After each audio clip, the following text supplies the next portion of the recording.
영상에 등장하는 모든 정보들은 픽션이며 현실과는 관련이 없습니다. 해당 영상은 아날로그 호러물 한자.mp4를 바탕으로 제작되었습니다. 그 형태만이 전해져 내려올 뿐 뜻도 발음도 소실된 정체불명의 한자들이 있습니다. 이 한자들은 대체 무엇을 의미했던 것일까요? 세계에는 수많은 언어들이 존재합니다. 그중 중화권, 한반도, 일본, 베트남에서 널리 사용되고 있는 한자는 여타 언어들과 비교했을 때 차별화된 특징을 한 가지 가지고 있는데요. 바로 유일하게 현재까지도 사용되고 있는 표어 문자라는 것이죠. 우리가 사용하는 한글은 사람의 말소리를 기호로 나타낸 표음 문자입니다. 각각의 문자는 뜻을 가지고 있지 않고 단지 정해진 발음만을 가지고 있는데요. 표음 문자와 정반대인 표의 문자는 문자가 뜻만을 나타내며 대표적으로는 아라비아 숫자를 예로 들 수 있죠. 숫자 1이 하나를 나타낸다는 것은 모든 나라와 문화권에서 동일하지만 이것을 읽는 발음은 각기 다른 것입니다. 반면 한자는 문자 하나하나가 각각의 단어 또는 형태소에 대응하는데요. 준비, 准备 준비, sự chuẩn bị, 결과, 结果 객가, kết quả, 연속, 连续 連続, liên tiếp, 뜻은 물론 발음까지 정해져 있는 것이죠.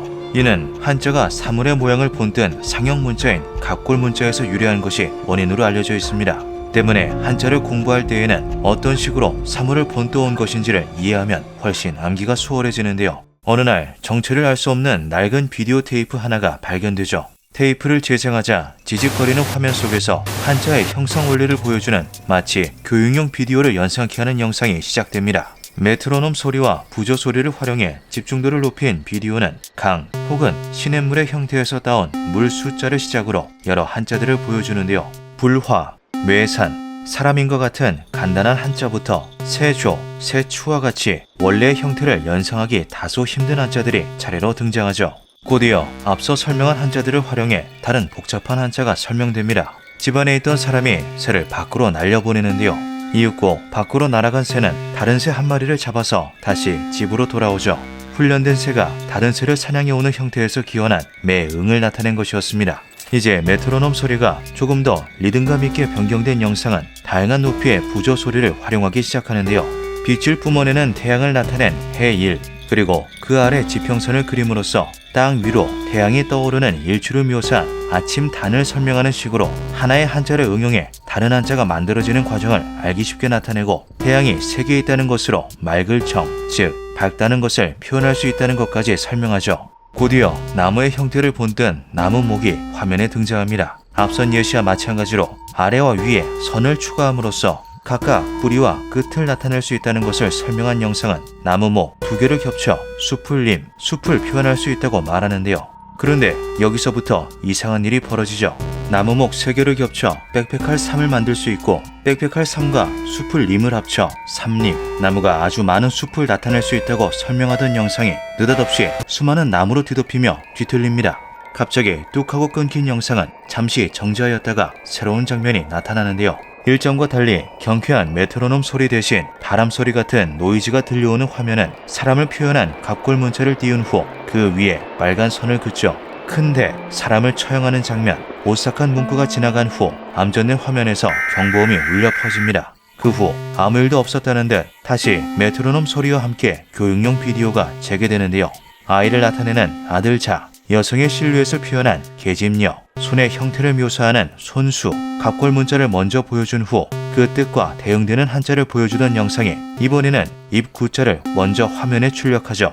퀴즈를 내는 듯 하던 영상은 이전 같은 갑골 문자가 아닌 실제 입사진을 정답으로 제시합니다. 그리고 화면은 다시 암전한 후 꽤 오랜 시간 동안 노이즈만이 지속되는데요. 얼마쯤 지났을까 다시 나타난 하얀 박스 안에 옅은 부조음과 함께 사람의 형태가 등장하죠. 이윽고 줄에 묶여 구속당한 사람은 고통스럽게 울부짖기 시작합니다. 그리고 화형이 시작되는데요. 엎친 데 덮친 격으로 죽음의 냄새를 맡은 새가 어디선가 날아들어 사람을 공격하기까지 하죠. 어려울 난, 재난을 나타내기도 하는 한자의 끔찍한 어원이었던 것입니다. 또다시 암전한 후 새롭게 시작된 영상은 어딘가 색감이 달라져 있는데요. 이전까지만 하더라도 하얗던 배경은 누르스름하게 빛이 발해 있고 노이즈만이 들려올 뿐 메트로놈 소리는 전혀 들리지 않죠. 영상은 생물을 나타내는 한자를 차례대로 설명합니다. 뱀 또는 벌레를 표현한 벌레 회, 생선을 나타내는 물고기 거북이를 묘사한 거북귀. 현실에 존재하던 동물들을 보여주던 영상은 커다란 주둥이와 날카로운 이빨, 기다란 몸과 수많은 발을 가진 존재를 보여주는데요. 용룡, 바로 전설 속의 존재인 용을 나타내는 한자였죠. 또다시 정체불명의 존재가 모습을 드러내고 이번에는 귀신귀라는 설명이 붙습니다. 직후 더더욱 누르스름하게 색깔이 변한 화면은 두 개의 입이 달린 기묘한 생물을 묘사하는데요. 그 이후 어떠한 뜻도 발음도 전해져 오지 않는 정체불명의 한자가 나타나죠. 영상은 한자가 어떤 의미를 지니는지 설명하는 대신 이 생물로부터 도망쳐야 한다라는 경고만을 출력합니다.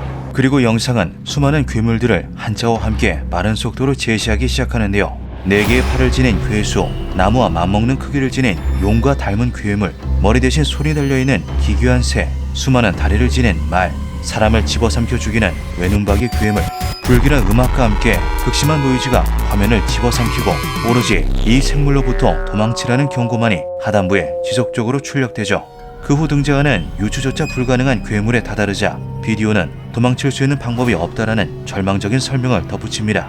이제 식별이 힘들 정도로 뒤틀린 화면에서 상상력을 자극하는 불쾌한 모양들이 이 생물로부터 도망치라는 경고와 함께 계속해서 나타나는데요. 쌍둥이처럼 서 있는 괴물, 등불에서 튀어나오는 뱀, 혹은 벌레, 사람을 잡아먹는 거대한 존재, 아래쪽에 커다란 입이 달린 기괴한 생명체, 거대한 외눈 아래로 갈비뼈가 그대로 드러난 괴물, 사람을 솥 안에 넣고 끓이며 기뻐하는 괴물, 문 밖으로 작게 보이는 괴상한 존재, 그리고 사람을 닮았지만 사람이 아닌 무언가.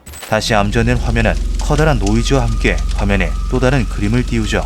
지금까지 비디오 속에 등장했던 한자들을 토대로 우리는 이 그림을 해석할 수 있게 됩니다.